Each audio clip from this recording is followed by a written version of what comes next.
Ayat emas kita untuk hari ini adalah dari Kisah Para Rasul 9, ayat 15 dan ayat 16.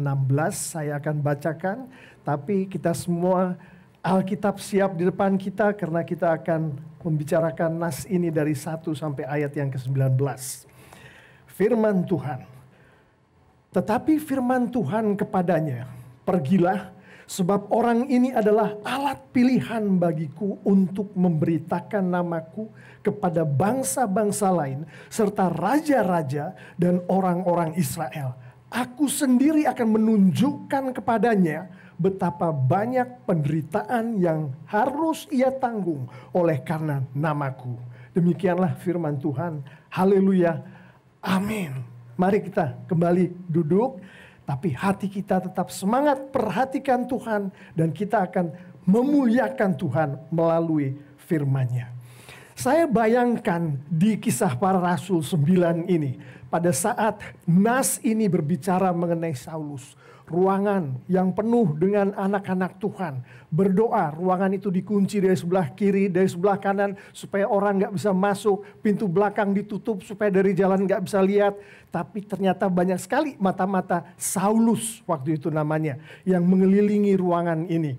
Tiba-tiba di akhir dari mereka berdoa, di dalam nama Tuhan Yesus Kristus. Langsung pintu digedor. Tangkap itu orang yang ada di dalam. Semua yang di kiri, di kanan masuk ruangan itu. Tangkap itu anak-anak Tuhan. Itu yang saya bayangkan. Karena begitulah pekerjaan Saulus pada waktu itu. Mengejar anak-anak Tuhan. Untuk dipersekusi. Bahkan yang salah satu paling parah, seorang anak Tuhan, dia seorang diakon, sangat disayangi Tuhan dan sangat menyayangi Tuhan. Karena kesaksiannya dia dibawa ke tempat ramai, mulailah dilempari batu. Saya bayangkan Saulus waktu itu melihat tangan berada di dadanya. Darah mulai mengucur dari Stefanus. Dan pada saat batu terakhir mengenai kepala Stefanus dan matilah Stefanus. Dia melihat Tuhan Yesus. Saulus melihat Stefanus. Acungkan jempol kepada orang-orang yang melempari batu kepada Stefanus. Itu Saulus. Itu adalah orang-orang yang membenci anak-anak Tuhan. Itu adalah orang yang sangat dipakai oleh apa yang dia percaya. Makanya dia bilang, Alkitab mengatakan Saulus adalah orang yang zealous untuk mempersekusi orang-orang yang fahamnya tidak sama dengan faham dia. Dia adalah orang Farisi yang fanatik dan dia luar biasa membunuh sini, menangkap sini, memasukkan ini ke penjara dan hal-hal yang seperti itu. Saulus kemudian ditangkap oleh Tuhan dan di ayat-ayat yang ada di Kisah Para Rasul mengenai Saulus ini, kita tahu dia dipenuhi oleh Roh Kudus. Kemudian dia mulai memberitakan Yesus di rumah-rumah ibadat. Dia berbicara kepada raja-raja, dia berbicara kepada gubernur, dia berbicara tentang siapa Yesus. Yesus adalah Mesias dan dia akhirnya dipakai oleh Tuhan Yesus untuk menyampaikan berita mengenainya ke seluruh dunia. Hebat bukan? Si Saulus yang kemudian menjadi Paulus ini, Roh Kudus ada di dalamnya. Bapak, Ibu, Saudara-saudari yang sangat dikasihi Tuhan Yesus. Pagi hari ini kita bukan mau bicara mengenai Saulus atau Paulus. Hebat dia memang, tapi bukan itu fokus dari nas kita. Nas kita berfokus pada Tuhan Yesus. In fact, waktu kita belajar mengenai Kisah Para Rasul ini di sekolah teologi, dikatakan sebetulnya tepatnya bukan Kisah Para Rasul, tapi kisah tentang Tuhan Yesus yang diutarakan oleh Tuhan Yesus kepada seluruh dunia melalui para rasul. Dengan mengetahui itu, saya ingin merubah sedikit judul kita pada pagi hari ini. Bukan Saulus dipakai Tuhan, tapi Tuhannya yang utama. Tuhan memakai Saulus. Kita siap? Oke, karena Saulus ini adalah kita semua, Bapak, Ibu, Saudara-saudari, yang sangat dikasihi Tuhan Yesus. Dan seperti Tuhan memakai Saulus, Tuhan ingin memakai kita semua satu demi satu, amin? Kita amini dulu itu, karena memang begitulah yang dikatakan oleh Alkitab. Jadi Tuhan memakai Saulus, memakai kita semua untuk kemuliaannya. Nanti dari buku Kisah Para Rasul ini kita akan lihat bagaimana Tuhan memuliakan dirinya dengan memakai Saulus, dengan memakai kita semua. Pertama adalah pada saat Tuhan memenangkan jiwa Saulus. Saat itu kita tahu Alkitab mengatakan secara tersurat maupun tersirat, malaikat-malaikat di surga bertepuk tangan, membunyikan genderang, meniup sangkakala di surga pada saat satu orang diselamatkan untuk kemuliaan Tuhan. Itu adalah kemuliaan untuk Tuhan. Hari ini Bapak Ibu Saudara-saudari, pada saat kita berbicara ke seseorang, terus pembicaraan kita dipakai Tuhan. Orang itu diselamatkan oleh Tuhan. Tuhan dipermuliakan. Amin. Kedua adalah pada saat Saulus atau Paulus yang kemudian menjadi Paulus berbicara mengenai firman Tuhan. Pada saat perkataan Tuhan dikeluarkan dari mulut Saulus atau Paulus ini, Tuhan dipermuliakan. Hari ini pada saat kita berbicara mengenai Injil, pada saat kita menyebutkan nama Yesus sebagai kesaksian keluar dari mulut anak-anak Tuhan, pada saat itu juga Tuhan dipermuliakan. Artinya jangan berhenti-berhenti untuk berbicara mengenai Yesus. Entah dalam bentuk perkataan maupun perbuatan, tapi pada saat kita melakukan itu, Bapak Ibu Saudara-saudari, ini penting. Tuhan dipermuliakan. Jadi ada orang tanya ke saya, Pak Pendeta, kenapa sih saya harus berbicara, memberikan kesaksian tentang Tuhan Yesus? Karena pada saat itu terjadi, pada saat firman Tuhan kita bacakan ke seseorang, Tuhan dipermuliakan. Itu yang Tuhan pergunakan Saulus untuk. Kemudian pada saat Saulus atau Paulus dipakai sebagai alat oleh Tuhan, Tuhan dipermuliakan. Hari ini pada saat kita baca firman Tuhan, kita ikuti firman Tuhan itu artinya kita dipakai oleh Tuhan. Tuhan dipermuliakan. Jadi 3 hal itu ya kita perlu camkan. Belajar dari apa yang terjadi pada Paulus. Jiwa dimenangkan, berbicara mengenai firman Tuhan, dan mengikuti firman Tuhan. Dipakai sebagai alat oleh Tuhan. Tuhan dipermuliakan. Nah sekarang saya ingin kita semua melihat prosesnya bagaimana sih Tuhan memenangkan jiwa Saulus kemudian menjadi Paulus. Saya akan pakai 2 versi. Kalau boleh, saya ketinggalan ini di slide-nya. Kita boleh masuk ke yang ada tulisannya Kisah Para Rasul 9 ayat 3 dan 4. Coba saya. Oke. Jadi saya akan pakai 2 versi. Kenapa? Karena yang versi bahasa Indonesia tidak selengkap yang versi bahasa Inggris. Kita nggak bisa melihat rentetannya di dalam versi bahasa Indonesia. Tapi mulainya dari Kisah Para Rasul 9 ayat 3 dan 4. Di situ firman Tuhan. Oke. Di situ kita melihat.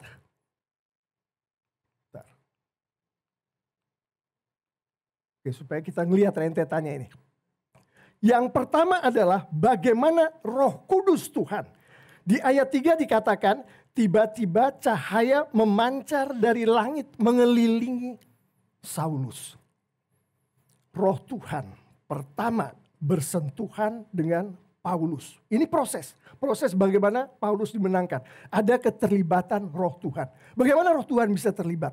Karena kita tahu dari konteks Alkitab, banyak sekali anak-anak Tuhan yang mendoakan orang-orang seperti Saulus. Jadi Saulus sudah didoakan oleh banyak anak-anak Tuhan. Kita nggak tahu, nggak ditulis di dalam firman Tuhan. Dari konteks Alkitab kita mengetahui itu. Karena doalah yang menggerakkan Roh Kudus. Doalah yang membuat Tuhan berkenan kepada orang yang dia sedang tuju dan sedang didoakan. Ini yang terjadi pada Saulus. Jadi Roh Kudus datang, tiba-tiba cahaya memancar dari langit mengelilingi dia. Selanjutnya adalah ayat keempat dikatakan suatu suara yang berkata kepada Saulus. Apa artinya itu? Artinya Tuhan berfirman. Kalau kita mengeluarkan suara dari mulut, kita katakan, si Pak Alex ini sedang berkata-kata. Tapi kalau Tuhan mengeluarkan suara, dikatakan Tuhan berfirman. Urutannya, ada orang berdoa, Roh Kudus bekerja, firman Tuhan masuk. Tuhan berfirman kepada Paulus. Nah selanjutnya kita akan lihat di ayat yang kelima dan keenam. Dari doa tadi, dari Roh Kudus masuk, dari firman Tuhan disampaikan, terjadilah yang di ayat kelima. Paulus bertanya, siapakah engkau Tuhan? Kalau kita lihat tulisan bahasa aslinya, itu kata Tuhan di situ, itu tidak ragu-ragu lagi mengacu kepada Tuhan kita, yang sama dengan Tuhan kita. Artinya ada pengakuan dari mulut Paulus, siapa Tuhan itu. Jadi itu pekerjaan Roh Kudus juga. Tanpa Roh Kudus bekerja, tidak ada pengakuan yang keluar. Nah kita lihat ayat 5 ini, Paulus berkata. Artinya pengakuan itu keluar dari mulut Paulus. Bukan hanya itu, dari konteksnya kita tahu hati Paulus juga mengakui siapa itu Tuhan. Nah selanjutnya kita akan lihat dari pengakuan terjadilah penyerahan diri. Ini yang saya bilang. Di bahasa Indonesianya tidak ada. Tapi di bahasa aslinya, bahasa Yunani diterjemahkan dalam bahasa Inggris. Di situ jelas sekali dikatakan ayat 6 saya akan bacakan. And he trembling and astonished said. Jadi ini Paulus dengan bergetar dan terkagum-kagum mengatakan, what will thou have me to do? Apa yang engkau mau aku lakukan? Perhatikan bentuk pertanyaan yang diajukan Paulus adalah pertanyaan seseorang yang sudah menyerahkan diri sepenuhnya. Tidak berdaya. Dia bilang kepada Tuhan yang dia imani karena pekerjaan Roh Kudus yang sedang berbicara pada dia adalah Tuhan. Oh Tuhan, apa yang engkau ingin aku lakukan di dalam kehidupanku bagimu? Kasarnya begitu. Dan pada saat dia mengatakan itu badannya gemetaran, matanya memancarkan sinar kekaguman. Itulah yang dimaksud di Alkitab dengan penyerahan diri. Hari-hari ini gampangnya orang yang seperti itu adalah orang yang tahu dia bersalah. Dia memohon ampun akan kesalahannya dan dia bertobat atas kesalahannya. Jadi rentetannya tadi. Dan itu yang namanya penyerahan diri, yang namanya tadi mengakui kesalahan dan bertobat adalah karena iman. Kita tahu kita diselamatkan karena iman. Itu yang terjadi pada Saulus pada saat itu. Nah dengan begitu Tuhan memenangkan Saulus, mengubahnya menjadi Paulus. Dan kemudian Tuhan mempergunakan Saulus yang sudah berubah menjadi Paulus sebagai alat Tuhan. Dan kita tahu dari ayat emas kita bagaimana Tuhan sendiri yang mengatakan dia, Saulus ini sekarang adalah milikku. Bahkan aku mau dia menderita, Paulus pun ngikut gitu. Jadi dia mutlak menjadi alat Tuhan. Memberitakan Tuhan di rumah-rumah ibadat. Mengatakan Tuhan adalah anak Allah. Mengatakan Tuhan Yesus adalah Mesias. Menyampaikan firman Tuhan kepada seluruh dunia. Itulah bagaimana Tuhan mempergunakan Paulus pada saat itu. Dan di ayat 15 ayat emas kita tadi sudah kita baca. Tuhan sendiri yang mau itu terjadi. Dan kita sudah tahu pada saat si Saulus itu dipergunakan menjadi alat. Banyak orang dipergunakan jadi alat tapi belum tentu dia mau dengan sepenuh hati dijadikan alat. Tapi pada saat dia berserah diri kemudian dipergunakan sebagai alat, Tuhan dipermuliakan. Dan bukan hanya itu tadi, pada saat Saulus menyerahkan dirinya pada Tuhan. Artinya jiwanya dimenangkan. Tuhan dipermuliakan. Saya katakan tadi bahwa nas ini bukan tentang Paulus. Ini adalah tentang bagaimana Tuhan Yesus mempermuliakan dirinya. Karena ada lagi orang kedua di dalam nas ini yang dipakai oleh Tuhan dengan luar biasa. Orang itu namanya adalah Ananias. Kita tahu di ayat 10 sampai ayat 18 bagaimana Tuhan mempergunakan Ananias. Di ayat 10 dikatakan di Damsyik, itu di Damaskus hari ini, ada seorang murid Tuhan bernama Ananias. Jadi Ananias masuk ke dalam nas ini. Berbicara Tuhan menyampaikan kepada kita semua pada saat ini. Sama cara kerjanya. Dalam suatu penglihatan Roh Kudus masuk ke Ananias. Sama tadi dengan Saulus tadi. Roh Kudus masuk. Sebelumnya ada doa-doa. Sama terjadi juga pada Ananias. Saya mengimani dari konteks Alkitab. Dia anak Tuhan yang luar biasa. Hidupnya dikelilingi oleh doa. Hidupnya dilapisi oleh doa, dibungkus oleh doa. Termasuk orang-orang yang ada di sekitarnya. Doa itu membuat Ananias sensitif terhadap pergerakan Roh Kudus. Ayat 10, dalam suatu penglihatan artinya Roh Kudus masuk. Terus selanjutnya, di ayat selanjutnya dikatakan, firman Tuhan kepadanya, firman Tuhan kepada Ananias. Roh Kudus, firman Tuhan. Lihat kesamaannya tadi dengan Saulus tadi, waktu dia dimenangkan, doa, Roh Kudus, firman Tuhan. Lalu di dalam firman Tuhan itu dikatakan pergi. Pergilah sebab orang ini, dia berbicara mengenai Saulus, adalah alat pilihan bagiku. Pergi adalah firman Tuhan. Ananias pergi ke rumah di mana Saulus saat itu sedang berada. Dia mengikuti firman Tuhan persis seperti apa yang Tuhan firmankan. Ananias sedang memuliakan Tuhan. Bapak, Ibu, Saudara-saudari yang dikasihi Tuhan Yesus. Ingat, hari ini juga seperti itu. Pada saat kita baca firman Tuhan, kita tahu Tuhan berbicara pada kita, kita ikuti firman Tuhan itu. Artinya kita sedang dipakai oleh Tuhan, kita sedang memuliakan Tuhan. Jadi karena Ananias memuliakan Tuhan melalui apa yang Tuhan suruh Roh Kudus lakukan Ananias, maka Saulus dimenangkan. Jadi urutannya sama dengan bagaimana Saulus menerima Tuhan. Ada lagi satu orang pelaku yang dipakai oleh Tuhan di dalam proses ini. Namanya adalah Yudas, bukan Yudas Iskariot.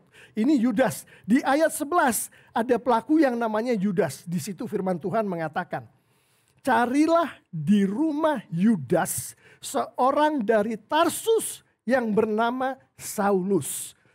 Yudas ini ada beberapa penafsiran. Ada yang mengatakan dia Yudas yang bukan orang yang adalah pengikut Tuhan Yesus. Tapi ada yang mengatakan Yudas ini adalah pengikut Tuhan Yesus. Kenapa orang mengatakan yang kedua ini pengikut Tuhan Yesus?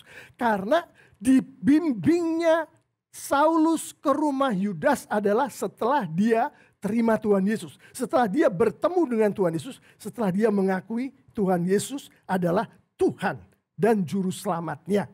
Jadi saya ikut yang kedua, yaitu ini adalah anak Tuhan. Si Yudas ini adalah anak Tuhan. Dan bagaimana Roh Kudus bekerja kalau dari konteks Alkitab terhadap orang-orang ini sehingga hatinya terbuka. Ada Roh Kudus di situ. Lalu firman Tuhan yang di ayat 11 itu dengan jelas mengatakan carilah di rumah Yudas. Artinya Yudas sudah membuka rumahnya, sudah menyediakan rumahnya untuk orang yang Tuhan sendiri mau bekerja ke orang ini.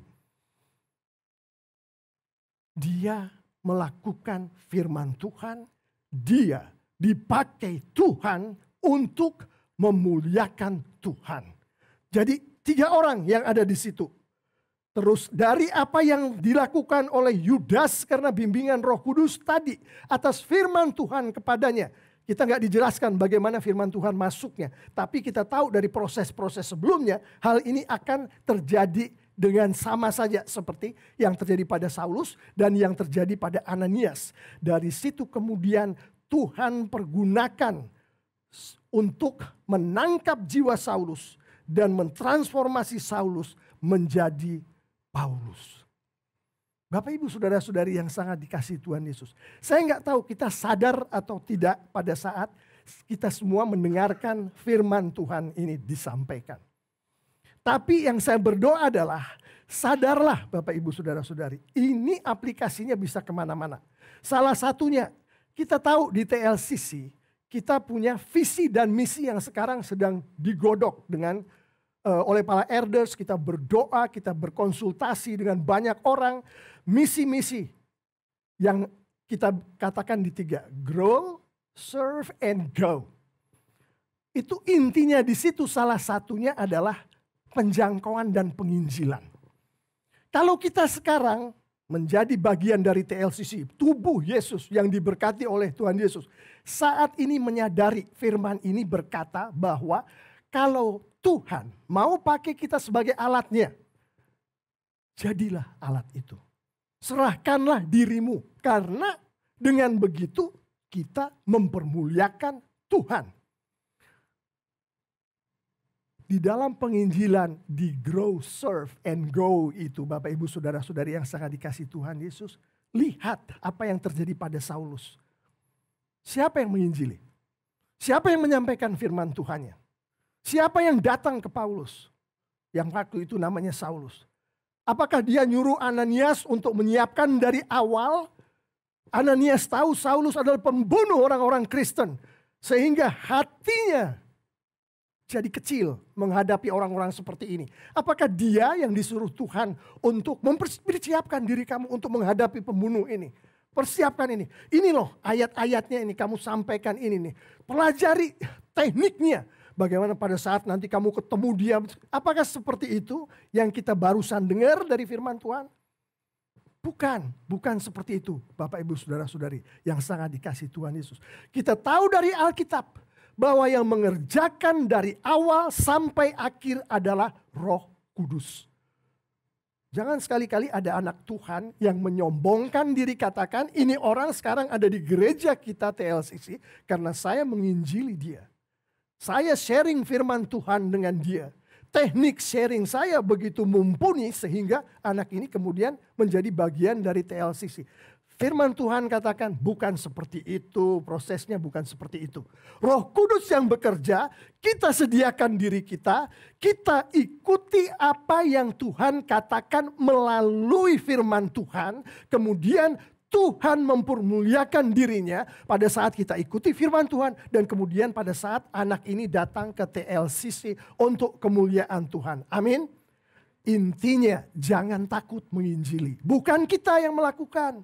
Dia yang melakukan. Kita hanya dipakai sebagai alat daripada Tuhan. Itu aplikasi untuk penginjilan. Tapi masih banyak lagi aplikasi-aplikasi yang lain. Yang jelas adalah firman Tuhan dari konteksnya. Kapanpun kita berbicara di gereja di Amerika, gereja di Jepang, gereja di Indonesia. Tuhan itu menghendaki anak-anaknya memuliakan Tuhan. Tuhan menghendaki di TLCC ada Ananias sebanyak mungkin. Amin. Baik yang ada di ruangan ini maupun yang mendengarkan di online. Tuhan menghendaki kita TLCC untuk menjadi Ananias. Ananias itu untuk dipakai Tuhan. Untuk kemuliaan Tuhan. Tuhan juga menghendaki kita untuk menjadi Yudas-Judas yang membuka rumah kita. Untuk dipakai Tuhan. Sehingga Tuhan bisa menjalankan rencananya. Orang seperti Saulus datang ke rumah Ananias. Roh Kudus bekerja. Saulus dimenangkan untuk kemuliaan Tuhan. Yudas dipakai Tuhan untuk mempermuliakan Tuhan. TLCC, sadarlah itu yang sedang Tuhan bicarakan ke kita semua hari ini. Bukalah rumah kita. Bukalah hati kita. Seperti Yudas membuka rumahnya. Karena dia mau memuliakan dirinya melalui TLCC. Amin. Itulah grow, serve, and go. Misi dari TLCC. Termasuk di dalamnya setiap TLCC, anak-anak Tuhan yang tergabung di dalam TLCC. Membuka hati mereka. Membuka rumah mereka. Sehingga Tuhan bisa pakai kita dengan luar biasa. Dan Tuhan mau kita menjadi Paulusnya Tuhan di TLCC. Ini berat bukan? Tapi kita amini TLCC, amin. Yang di rumah juga amin. Itu Tuhan mau pakai kita sebagai Paulus untuk memuliakan dirinya. Saya akan kembali dengan menyimpulkan apa yang sudah sama-sama tadi kita lihat dari awal. Bagaimana doa memulai semuanya. Terjadi pada Saulus, terjadi pada Ananias, dan saya mengimani terjadi juga pada Yudas. Kemudian firman Tuhan. Tuhan berbicara langsung. Hari ini Tuhan berbicara lewat Alkitab. Hari ini Tuhan berbicara lewat pendeta, pemimpin care group kita. Tapi firman Tuhan masuk ke dalam orang-orang yang akan Tuhan pakai. Kemudian dari situ, dari mulut dan hati, pada saat Tuhan berbicara kepada kita, kita serahkan dan katakan, amin Tuhan. Itulah Tuhan yang akan saya lakukan dengan bantuan Roh Kudus. Kalau itu untuk orang-orang yang belum kenal Tuhan Yesus, bukan Pak Pendeta. Saya kan udah di gereja nih. Saya udah melayani di sekolah minggu, di musik. udah ada di care group. Apa itu berlaku juga untuk saya? Oh, berlaku. Berlaku bahwa kita katakan pada Tuhan pada saat Tuhan mengatakan jangan bersaksi dusta. Dan kita katakan amin, itu artinya kita mengakui. Kita mengakui dengan mulut, hati, dan kelakuan kita, dia adalah Tuhan. Karena kalau firman Tuhan katakan jangan bersaksi dusta, kita bohong ke istri kita, itu kita tidak mengakui. Ingat tadi Saulus mengakui, siapa engkau Tuhan? Gitu.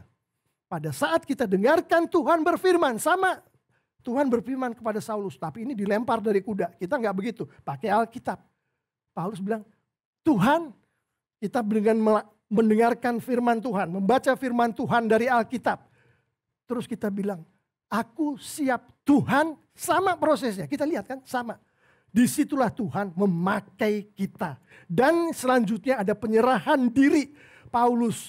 Saulus bertobat kepada Tuhan. Sama hari ini juga setelah kita baca firman Tuhan. Kita mengakui bahwa ini datangnya dari Tuhan. Kita tahu kita nggak sesuai. Kita tahu kita melenceng. Kita bertobat. Kita serahkan diri kita. Dan itu semua adalah iman. Dan yang terjadi dari situ untuk yang belum kenal Tuhan Yesus. Keselamatan terjadi. Untuk yang sudah kenal Tuhan Yesus. Sudah ada di care group. Pengkudusan terjadi. Bapak Ibu, saudara-saudari yang sangat dikasihi Tuhan Yesus. Saya akan menutup firman Tuhan hari ini dengan beberapa penerapan. Pertama adalah anak-anak Tuhan, TLCCers, jangan berhenti-berhenti. Tetaplah setia untuk berdoa. Baik itu secara pribadi, baik itu sebagai suami, istri, dan anak. Baik itu dalam care group. Baik itu di dalam corporate prayer yang TLCC miliki, Tuhan berkatkan kepada TLCC setiap hari Rabu malam itu. Oh, hadirlah Bapak Ibu Saudara-saudari, karena itulah bagaimana semua ini yang terjadi pada Saulus, yang terjadi pada Ananias, yang terjadi pada Yudas dimulai dari doa. Kemudian bacalah dan mengertilah, lakukanlah firman Tuhan, kita beruntung. Hari ini nggak perlu dilempar dari kuda seperti Saulus dilempar dari kuda. Kita mendengarkan firman Tuhan dari Alkitab. Lebih gampang daripada Saulus. Tapi banyak yang nggak baca, itu jadi masalah. Setiap hari bacalah firman Tuhan. Bukan hanya baca, mengertilah apa yang Tuhan maksudkan dengan firman Tuhan yang Anda baca itu. Tentu semua dengan doa tadi, memohon pertolongan dari Roh Kudus. Dan lakukanlah itu dengan bantuan Roh Kudus. Penerapan ketiga adalah pada saat kita baca firman Tuhan tadi, kita mengerti, kita menyadari nih Roh Kudus bekerja nih. Oh, ada sesuatu yang saya lakukan di dalam kehidupan saya yang gak sesuai banget dengan apa yang firman Tuhan sampaikan. Mungkin melencengnya itu dikit banget. Tuhan bilang jangan bersaksi dusta. Saya ngomong white lies, jadi berbohong untuk tujuan baik. Saya ngomong itu ke anak-anak saya supaya mereka tetap berbunga-bunga hatinya, padahal yang saya sampaikan itu white lie, bohong. Dan tuh kita tahu Tuhan gak suka itu. Dan kita tahu di jangka panjangnya, perhatikan ini pengalaman dari banyak pendeta. Di jangka panjangnya white lies merusak. Think about that. Kita pikir hari ini, oh anak ini baik, tapi jangka panjang anak itu akan tahu, oh dulu papi bohong. Mami bohongin aku, artinya boleh bohong. Anak itu berpikir seperti itu. Be careful with that. Jadi kita tahu kita melenceng sedikit ke kiri, sedikit ke kanan dari firman Tuhan. Kita belajar dari Saulus tadi, bertobatlah. Minta ampun pada Tuhan, bertobatlah atas kesalahan dan dosa-dosa kita. Bertobat adalah hubungan pribadi kita dengan Tuhan. Tetapi kita tahu, di dalam konteks Alkitab terjadinya adalah anak-anak Tuhan sebagai tubuh Yesus mengelilingi si pendosa ini bersama-sama berdoa memohon ampun pada Tuhan. Pernah lihat itu di Alkitab? Oh banyak sekali, perhatikan nanti kalau kita baca Alkitab dari buku ke buku. Dan hari ini kita sangat diberkati Tuhan Yesus. Kita ada 7 atau 8 termasuk care group remaja yang Tuhan pakai untuk mendoakan kita semua. Grow, serve, go, termasuk bagaimana care group kita diperkuat untuk membangun TLCC untuk kemuliaan Tuhan. Amin. Dan itu doa adalah bagian yang sangat penting di dalam pembangunan care group kita. Dan yang terakhir untuk penerapan, kita sensitif terhadap Roh Kudus bekerja. Kita tahu kita sedang didoakan. Kalau kita belum sungguh-sungguh mengenal Tuhan, maka bukalah hati Anda untuk menerima Tuhan Yesus sebagai Tuhan dan Juru Selamat. Kalau Anda sudah tahu siapa Tuhan, tapi Anda masih belum yang dikatakan orang-orang Kristen sebagai lahir baru, tapi Anda sudah tahu Tuhan, sudah melayani, bahkan sudah dibaptiskan. Percaya nggak? Di tempat saya melayani di St. Louis itu ada pendeta youth untuk anak-anak muda. Ternyata dia belum lahir baru. Maksud saya, meskipun kita di sini sudah melayani, sudah ada di care group, sudah ada di sekolah minggu, sudah datang ke setiap ibadah-ibadah kita, tapi yang namanya pertobatan itu harus terjadi setiap hari. Yang namanya baca Alkitab harus terjadi setiap hari. Sehingga Roh Kudus bisa bekerja. Sehingga yang belum lahir baru dengan pekerjaan Roh Kudus akan menjadi lahir baru. Begitu bukan TLCC? Amin. Saya mau menutup hari ini setelah penerapan-penerapan tadi dengan suatu cerita yang menarik. Saulus, Bapak Ibu Saudara-saudari, yang sangat dikasihi Tuhan Yesus. Dia penganiaya jemaat-jemaat Tuhan. Siapa di sini yang penganiaya jemaat Tuhan? Gak ada yang angkat tangan. Tahu gak? Kalau kita ngomongin jemaat Tuhan. Kita ngomongin jemaat Tuhan nih. Wah, si pendeta ini atau wah si pemimpin care group ini. Dia ini kayaknya begini-begini tapi di rumahnya begini. Itu ngomongin ya. Ngomongin itu. Itu melecehkan kan? Melecehkan. Paulus membunuh orang-orang yang percaya pada Tuhan. Kita, kalau kita ngomongin sesama anak Tuhan, kita membunuh secara karakter dari orang itu. Apa bedanya? Oke. Saulus seorang pembunuh. Saulus bahkan setuju pada saat Stefanus dirajam sampai mati. Saulus berjalan 200 km lebih untuk mencari anak-anak Tuhan. Untuk dibawa ke Yerusalem. Untuk kemudian dipenjarakan, bahkan mungkin bisa dirajam. Dia intinya membenci Tuhan Yesus. Saulus membenci pengikut-pengikut Tuhan Yesus.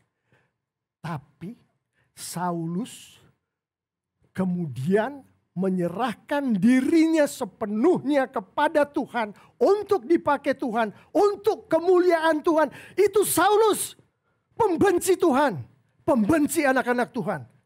Bagaimana dengan kita? Kita bukan pembenci anak-anak Tuhan, Bapak Ibu Saudara-saudari yang sangat dikasihi Tuhan Yesus.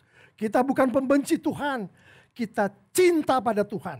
Bahkan kita zealous, kita berani mati untuk Tuhan. Sudahkah kita dipakai Tuhan? Sudahkah kita menyerahkan diri kita pada Tuhan? Bahkan sampai ke hal-hal yang sekecil apapun di hadapan Tuhan, yang Tuhan tahu, sudahkah kita serahkan pada Tuhan?